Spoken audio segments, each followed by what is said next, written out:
Erros que os pregadores devem evitar. Introdução. O último amém. Que culto é este vosso? Êxodo capítulo 12, verso 26. Que fareis, pois, irmãos? Quando vos ajuntais, cada um de vós tem salmo, tem doutrina, tem revelação, tem língua, tem interpretação. Faça-se tudo para edificação.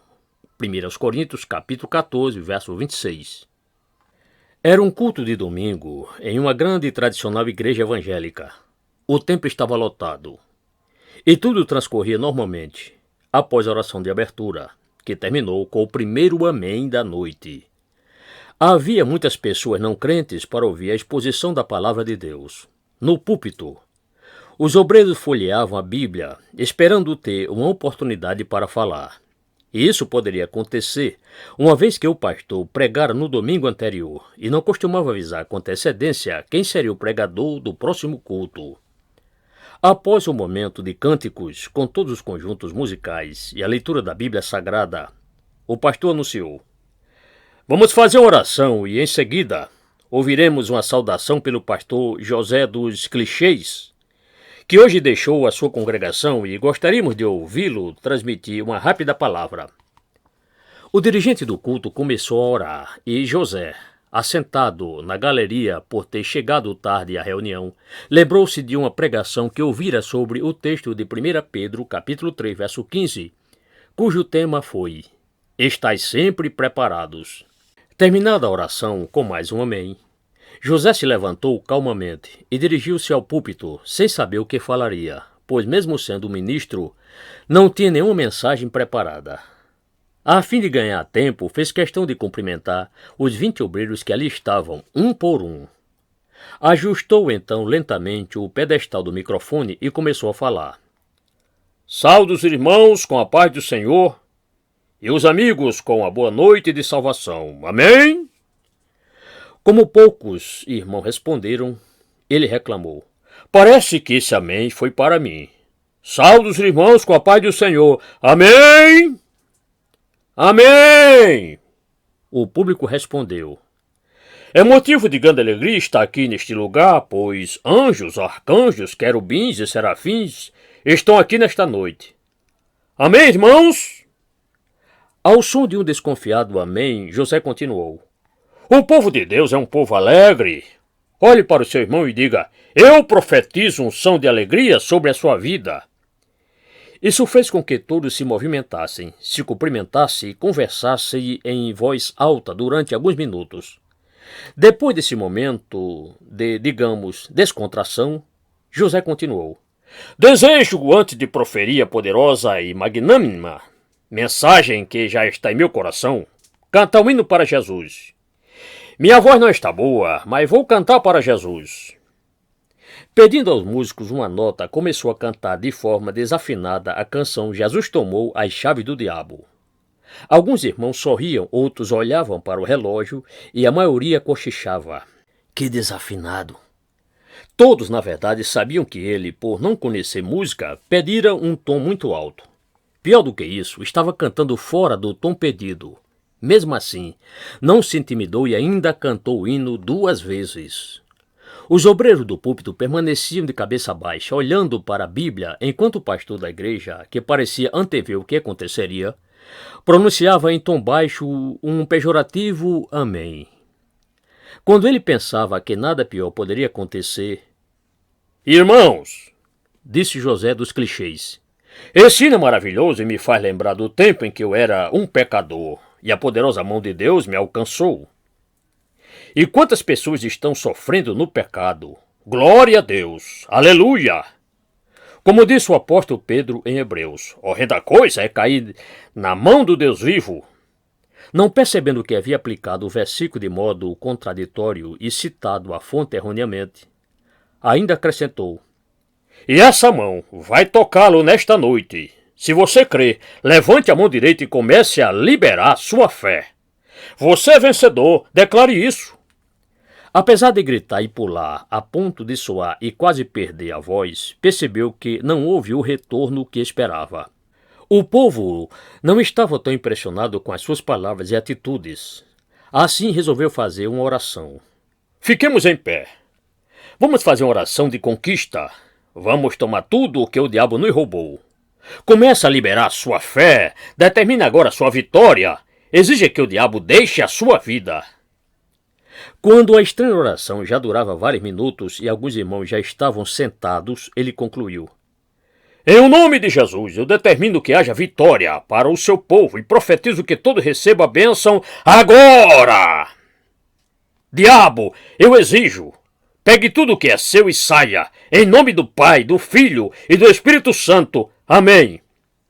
A essa altura, todos pensavam que ele terminaria a sua rápida saudação. Mas, folheando a Bíblia de um lado para o outro, prosseguiu. Bem, irmãos, para não ficar somente em minhas palavras, quero deixar um versículo para a meditação de todos. Desejo ler uma passagem conhecida, pois o salmista disse que a palavra de Deus se renova a cada manhã. Após alguns segundos de procura, voltou-se para os obreiros do púlpito e perguntou. Irmãos, quero deixar para a igreja aquele versículo que diz: quem não vem pelo amor, vem pela dor. Onde está mesmo? Acredito que esteja em Eclesiástico. Irmão José, é Eclesiastes. Manifestou-se um dos obreiros em tom baixo. Nesse instante, enquanto alguns irmãos riam de cabeça baixa, José continuava a procurar o versículo. Ele já havia consultado a concordância resumida que havia em sua Bíblia, mas faltavam apenas 20 minutos para o término do culto. E o horário da pregação já estava atrasado em quase meia hora. Para complicar mais a situação, o pastor havia convidado Antônio das Revelações, um famoso pregador da Igreja do Evangelho Antropocêntrico, que chegara poucos minutos depois do início da saudação. Antes que o pastor, um homem muito paciente, puxasse o paletó do irmão José, ele tomou uma atitude. Fechou a Bíblia de forma brusca e, um tanto trêmulo, abriu-a de novo, lentamente, mantendo os olhos fechados e um dedo sobre uma passagem. Irmãos, eu resolvi tirar uma palavra e caiu aqui em Salmos 32, verso 9. E o Senhor vai falar com você agora, pois o nome de Deus é Já. Quem achou, diga amém. Quem não achou, diga misericórdia. Ao ouvir um fraco amém, ele firmemente procedeu à leitura. Não sejais como o cavalo, nem como a mula, que não tem entendimento, cuja boca precisa de cabestro e freio, para que se não atirem a ti. Lido o texto, o dirigente do culto, que mantinha um olho na Bíblia e outro no relógio da parede, não suportando a sucessão de atitudes inconvenientes, disse em alto e bom tom: Amém, pastor José. Agora é a hora da palavra. Vamos ouvir a pregação. José olhou para o pastor e, entendendo que dissera aquelas palavras em sinal de aprovação para que ele continuasse falando e iniciasse de fato a pregação, respondeu com ar de soberba. Esse versículo é muito profundo e eu poderia ficar aqui falando muito tempo. Só não vou fazer isso porque o pastor me deu a oportunidade para apenas uma saudação. E eu quero ser fiel ao meu pastor. No entanto, gostaria de fazer só mais uma coisa. Olhem para mim. Nesse instante houve um momento de expectativa. Lemos um versículo que mostra o poder das palavras.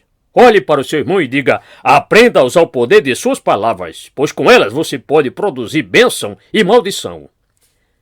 Boa parte do povo estava um tanto impaciente, haja vista a expectativa de ouvir o pregador convidado, e acabou não seguindo as ordens de José. Parece que os irmãos estão tanto desanimados. Repreenda esse espírito de desânimo. Amém? Sem ouvir sequer um irmão dizendo amém, José preferiu não insistir e, finalmente, concluiu. Eu agradeço a oportunidade que o Espírito Santo fale melhor em cada coração.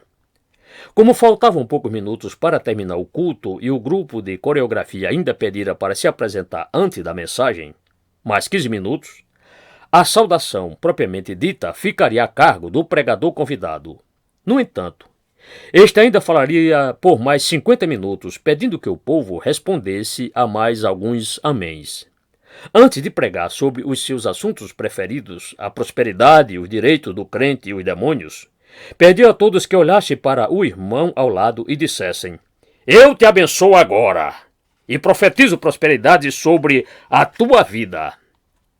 O público acabou se animando um pouco com essa sessão de profecias, mas cansou-se logo, pois a cada frase de efeito que o pregador empregava dizia: "Diga isso para o seu irmão."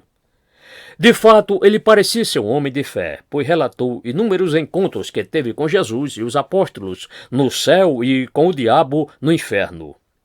Ele aproveitou para oferecer o livro As Revelações do Céu e do Inferno que Paulo não teve coragem de escrever, lançado pela editora Fé na Fé. Irmãos, eu recebi este livro quando visitei o céu pela primeira vez e conversei com o apóstolo Paulo. Ele me disse que não teve coragem de escrever em suas epístolas tudo o que viu, mas que me autorizava a divulgar essa mensagem para a igreja dos últimos dias. Neste livro estão revelados muitos mistérios que não se encontram na Bíblia. Após a longa e polêmica pregação, o pastor, cheio de dúvidas quanto a tudo o que ouviu, impetrou a bênção apostólica e encerrou a reunião com o último amém. Há um versículo que parece definir bem acerca das pregações de José dos Clichês e deste último. O princípio das palavras de sua boca é a astutícia, e o fim da sua boca um desvario péssimo. Eclesiastes capítulo 10, verso 13. Quer saber mais sobre esse estranho culto? Nos próximos capítulos.